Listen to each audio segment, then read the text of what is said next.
So tonight, with a new Iraqi government in place and following consultations with allies abroad and Congress at home, I can announce that America will lead a broad coalition to roll back this terrorist threat. Our objective is clear. We will degrade and ultimately destroy ISIL through a comprehensive and sustained counterterrorism strategy. First, we will conduct a systematic campaign of airstrikes against these terrorists. Working with the Iraqi government, we will expand our efforts beyond protecting our own people and humanitarian missions so that we're hitting ISIL targets as Iraqi forces go on offense.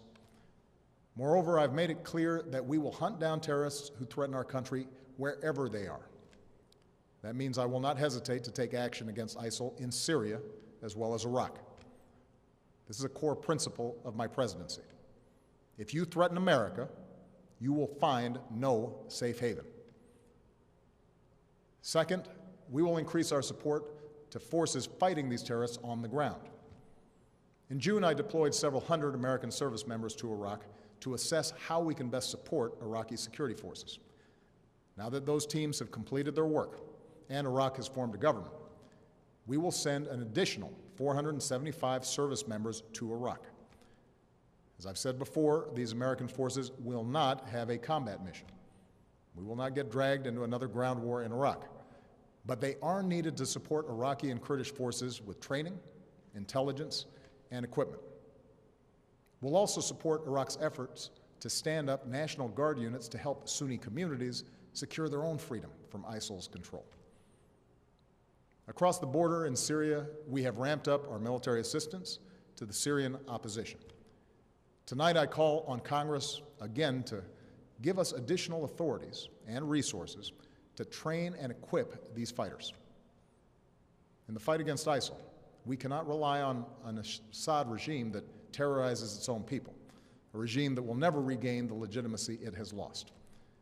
Instead, we must strengthen the opposition as the best counterweight to extremists like ISIL, while pursuing the political solution necessary to solve Syria's crisis once and for all. Third, we will continue to draw on our substantial counterterrorism capabilities to prevent ISIL attacks.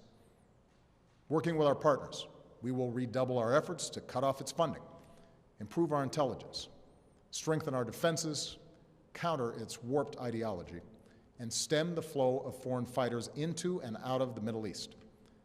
And in 2 weeks, I will chair a meeting of the UN Security Council to further mobilize the international community around this effort. Fourth, we will continue to provide humanitarian assistance to innocent civilians who've been displaced by this terrorist organization.